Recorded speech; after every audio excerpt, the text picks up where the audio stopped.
Ohan is the founder and CEO of Crush Brands, a hospitality group originated in Dubai and best known for its popular Freedom Pizza chain. Ian joins the podcast to talk about how Freedom Pizza has grown over the years and some of the new concepts such as Wildfire and Poke.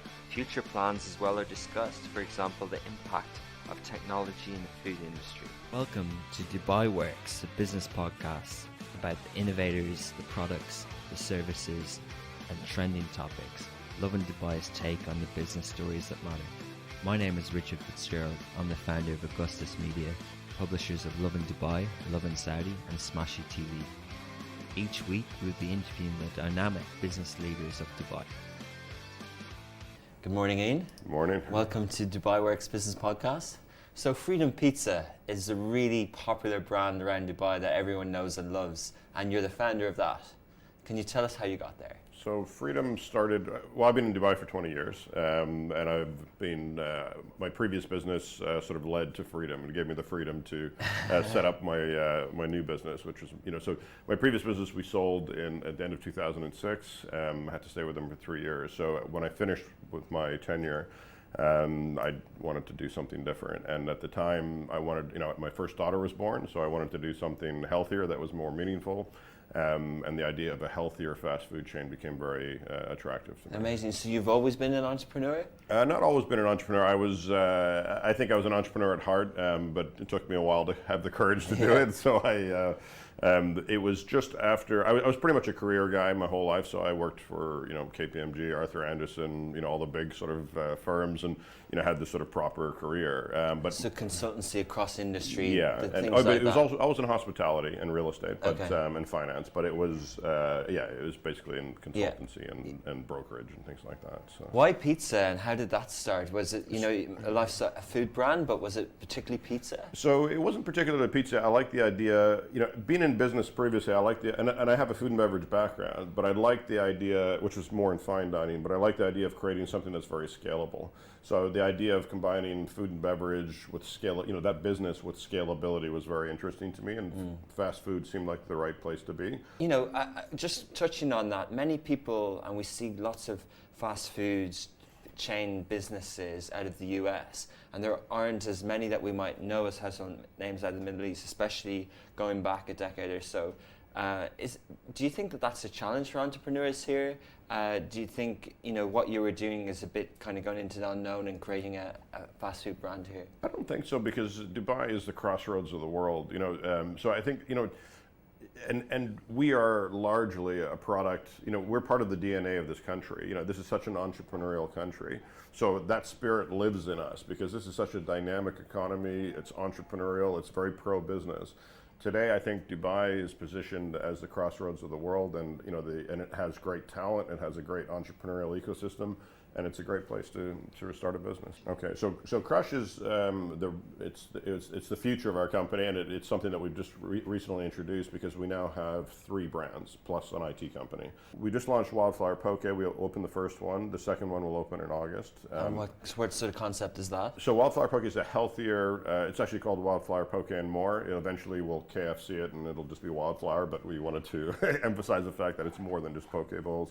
Yeah. So it's healthy, and for people who don't know, poke is it's basically a Hawaiian dish that's it's sort of deconstructed sushi. So it's marinated raw fish with really fresh ingredients. It was super healthy. Yeah. But we also did a whole bunch of other things. We did a Beyond Beef burger and Korean fried chicken. So we did everything healthy, but better chef driven. That's in Studio City. Yeah. You mentioned Beyond Beef burgers.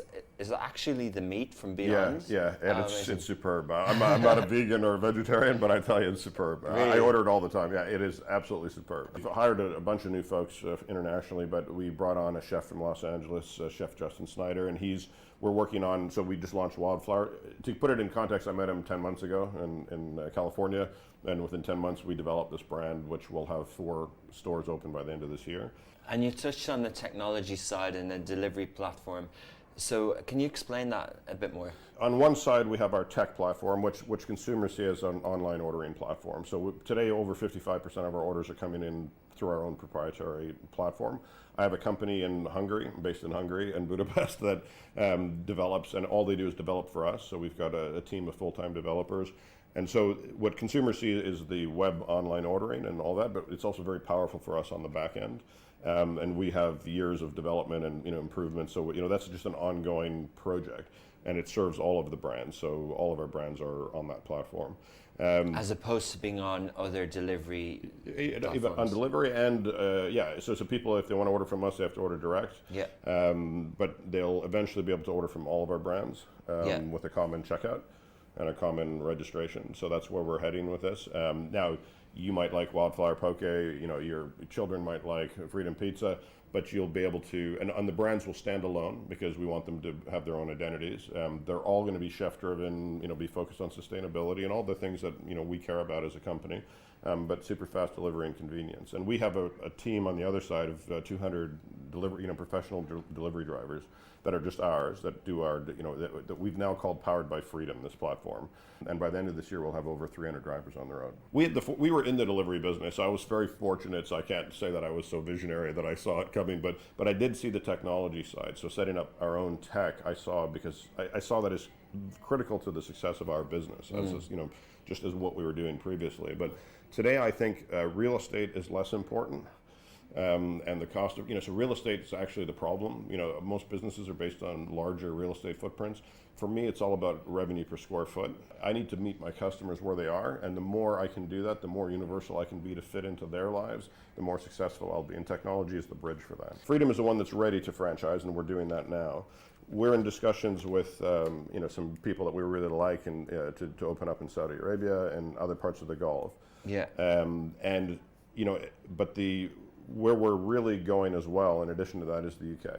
And people always ask me why the UK, and there's probably more reasons than I can tell you on this podcast, but it's a great market for my business, for the type of business that we're in, and we've studied it at length, and we believe that if we can get 2 or 3 of these wrap stores going in the UK, that it's a very rich, very deep market.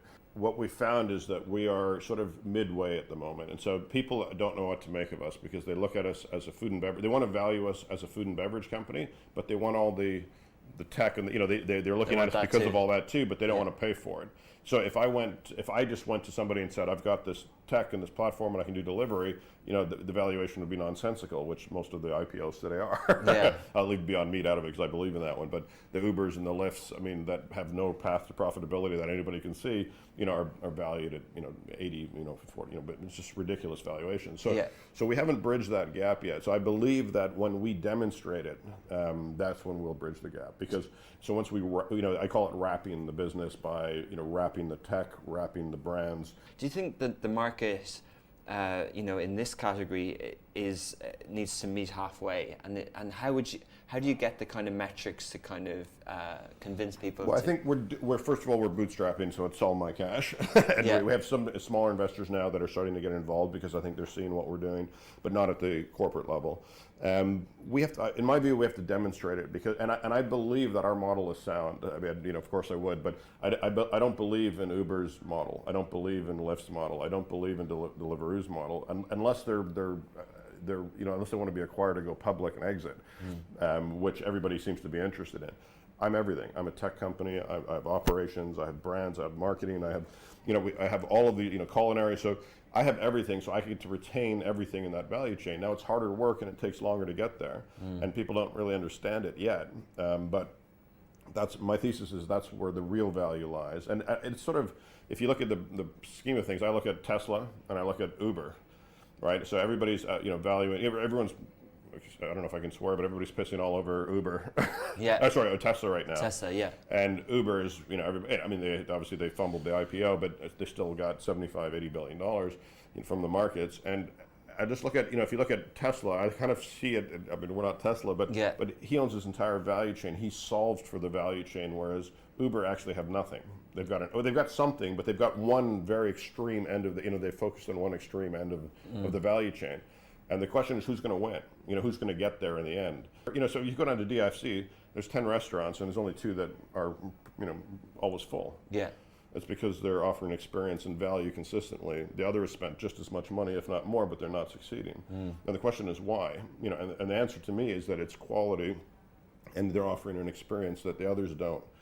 For me, the holy grail is putting that putting the experience back into the convenience, and I think we're going to come full circle a little bit on that, because people are drunk with, excuse the expression, they're drunk with convenience. I could get things I couldn't get before. We forget that 5 years ago you couldn't get delivery from, 1,000 restaurants. And I think we're going to come back. I look at the aggregator apps, you flip through, I don't know, any of the restaurants, I wonder, they all look okay, but they mean nothing to me, and it's just a smorgasbord of food.